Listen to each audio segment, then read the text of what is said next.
Salam, selamat sore Bapak, selamat sore teman-teman. Perkenalkan nama saya Andreas Reku Mugila, NIM 170308013, kelas A reguler sore semester 7, prodi sosiologi. Di sini saya akan menyampaikan beberapa hal tentang hasil analisis review buku ke-9, kajian seminar masalah-masalah sosial, di mana pada kesempatan ini saya akan menyampaikan beberapa hal tentang hasil analisis saya. Di sini dengan judul buku Kesehatan dan Perawatan sebagai Masalah Sosial. Nah, di sini kita berbicara klarifikasi masalah. Di sini mengobati masalah disebabkan oleh alkohol dari sebuah perdebatan tentang definisi holisme. Di sini sebagai penyakit yang membosankan dan akademik seseorang dipekerjakan dalam hal ini klinik. Di sini memperlakukan panduan alkohol, maka alkoholisme harus menjadi penyakit yang bergantung pada bagian-bagian yang secara signifikan.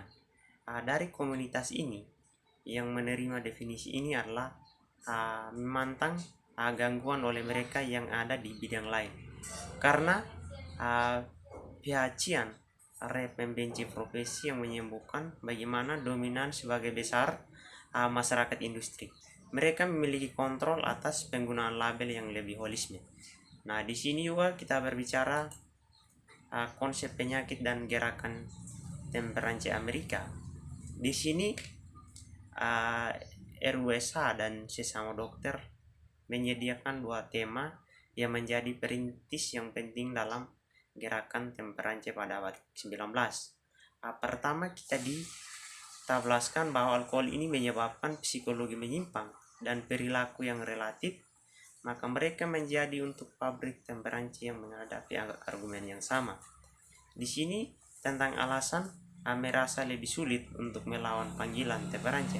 Dengan tema kedua adalah menyatakan bahwa inbred adalah penyakit yang dengan cepat dan slogan gerakan fisik dan sosial. Nah, di sini juga kita berbicara alkoholik anonim. Pada tahun 1935, alkoholik anonim ini didirikan oleh dua pria. Salah satunya adalah physician dari dokter lain. Nah, di sini Dr. W.D. Sliko menyerahkan kepada pendiri ini adalah gagasan utama bagaimana alkoholisme ini adalah alergi tubuh yang bagaimana mendefinisikan hasil dari reaksi psikologi terhadap alkohol tersebut. Di sini pada tahun 1960 sampai 160, meskipun pendapat medis umumnya skeptis dari formulasi yang ada, maka kita sebagai kaum yang didefinisi atau sensitivitas psikologi, maka dari penebusan itu adalah menarik untuk alergi yang cepat datang untuk menduduki pusat ideologi. Nah, sini juga kita berbicara medikalisasi pengadilan sosial dan medis. Berbagai macam perilaku menyimpang dan masalah manusia lainnya dipahami sebelum istilah moral direkapitulasi sebagai gangguan dan penyakit. Di sini proses yang diistilahkan sebagai medikalisasi maka menyimpang dari sebuah kategori perilaku yang telah medis kurang lebih berhasil termasuk hiperaktif dalam masa anak-anak. Di sini pada tahun 1973 adalah pelecehan anak dan kekerasan keluarga, dalam hal ini gangguan mental.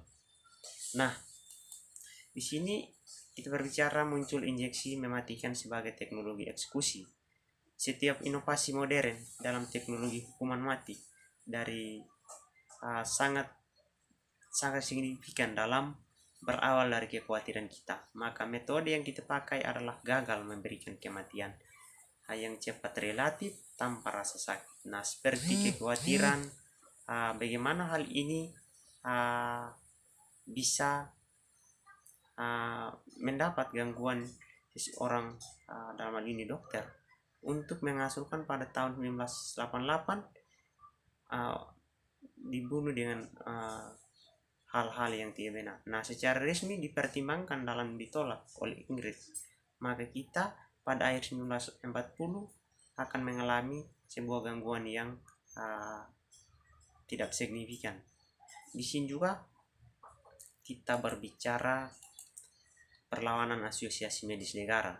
Di sini dokter telah terlibat dalam eksekusi dengan satu atau yang lain untuk waktu yang lama. Itulah gutain misalnya ditemukan oleh seorang dokter Prancis. Nah, selalu demikian kita memerlukan dan memberikan signifikan resmi kematian setelah eksekusi. Menyatakan terpidana mati adalah tindakan pasif yang dilakukan hanya setelah otoritas hukum membunuh dia. Tetapi secara sistematika yang berbeda, ini adalah menarik untuk dalam hukuman mati daripada sebelumnya. Nah, di sini kita berbicara perlawanan profesional nasional. Para dokter bertegas bahwa menunjukkan diri dari eksekusi yang muncul di negara-negara bagian. Mereka masing-masing adalah sindikat yang berubah menjadi masalah. Etika profesi di tingkat nasional juga menyatakan adalah penolakan terhadap hukuman mati disuarakan dalam jurnal kedokteran dan melalui organisasi profesi nasional maupun internasional. Di sini juga kita berbicara etika medis berbicara. Di sini dokter pertama adalah menulis tentang dilema etika suntikan. Nah, mematikan adalah bagaimana menekankan betapa mematikan injeksi obat-obatan intravena oleh tanda kami dipahami dalam masyarakat. Kita sebagai tindakan penyebab terpilih adalah bagaimana digunakan untuk menghasilkan kematian seseorang. Nah, pembunuhan saat ini diangkat menjadi sesuatu pecandu, tetapi mencatat sebagai ironisnya fakta bahwa lengkap dengan alkohol sebelumnya dilaksanakan. Seolah-olah kebutuhan ini adalah menghindari infeksinya. Nah, di sini juga kita berbicara DSM sebagai batu uji kategoris. Di sini diagnosisnya psikiatri terletak secara historis dan budaya. Nah, kategori kita diagnosisnya adalah tentu munculnya menghilangkan sering waktu, tetapi mencerminkan bagaimana memperkuat ideologi tertentu dalam proyek diagnosis. Di sini munculnya hiperaktif dewasa dimulai pada akhir 1970 AN. Beberapa penilaian dan diterbitkan setelah anak-anak itu diagnosisnya dengan hiperaktif 1 dekade atau lebih sebelumnya, ditelusuri perkembangan hingga dewasa. Nah, di sini kita berbicara penurunan fonologi. Di sini fonologi preventif mempresentasikan landasan fisiologi sebagai berbagai asosiasi, sukarela dan upaya reformasi legislatif yang menghasilkan bagaimana pelembagaan anak bisa menjunjung tinggi dalam perlindungan masyarakat, penurunan preaktif sebagai aktifan dengan variabel profesi dalam kegalan institusionalisasi dampak depresi hebat dari 1930 AN. Nah, di sini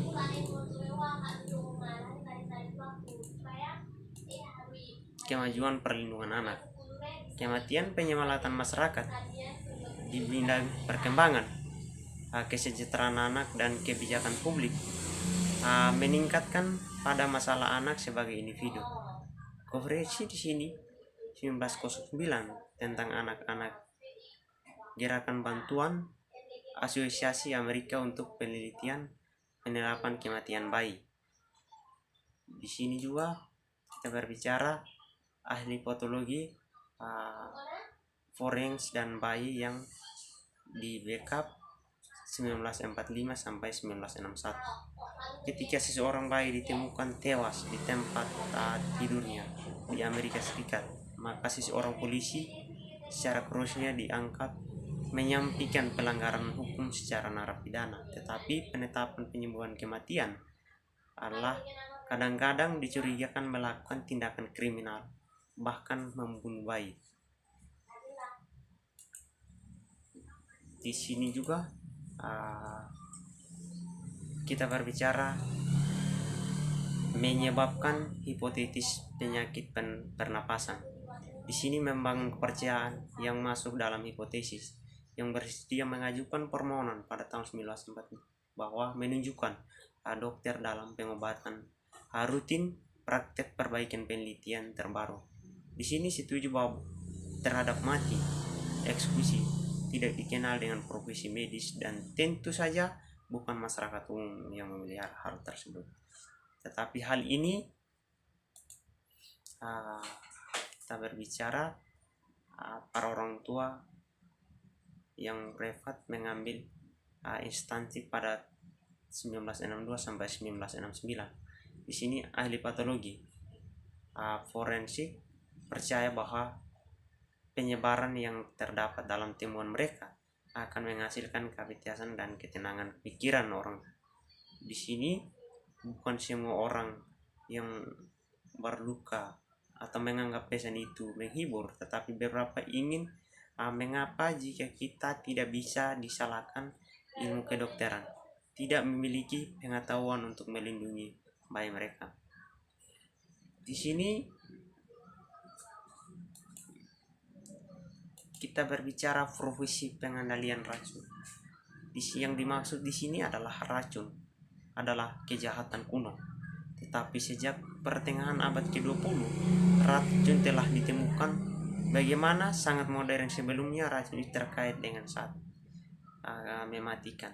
Tetapi ditemukan tumbuh beracun alam, seragaman atau bias ular. Tetapi secara kerumunan atau didefinisikan sebagai substansi dari sebuah materi, bagaimana bisa mengingatkan seseorang itu dalam profesional dari beberapa kategori saat. Nah, di sini juga kita berbicara peluang pengendalian racun. Di sini rumah sakit komunitas di seluruh negara bergeser ke pengendalian racun itu memanfaatkan peluang hubungan masyarakat yang mengesahkan. Di sini mundur dari pengadilan racun. Hampir setiapnya pusat itu pada pertengahan pada tahun 50 mulai menghilang 20 tahun kemudian. Pada tahun 1980 pasien melaporkan bahwa 175 pusat telah menghilang, memanggilkan 164 dan regulasi yang ada di negara-negara bagian. Seperti itu kita mengetahui sebagaimana yang di sini kita berbicara AIDS pada populasi minoritas. 2 kasus AIDS menunjukkan bahwa jumlah yang tidak profesional dari seorang kulit hitam dan latihnya dengan AIDS ini. Tabel 8,1 memberikan distribusi Rusia kasus AIDS di Amerika Serikat menurut kategorisasi beresiko, sedangkan orang kulit hitam dilatih untuk mencakup sekitar 20% populasi Amerika Serikat. Mereka adalah 41% dari semua kasus AIDS dan 75% dari anak-anak kasus AIDS. 80% kasus AIDS di antara pengguna narkoba suntikan. Di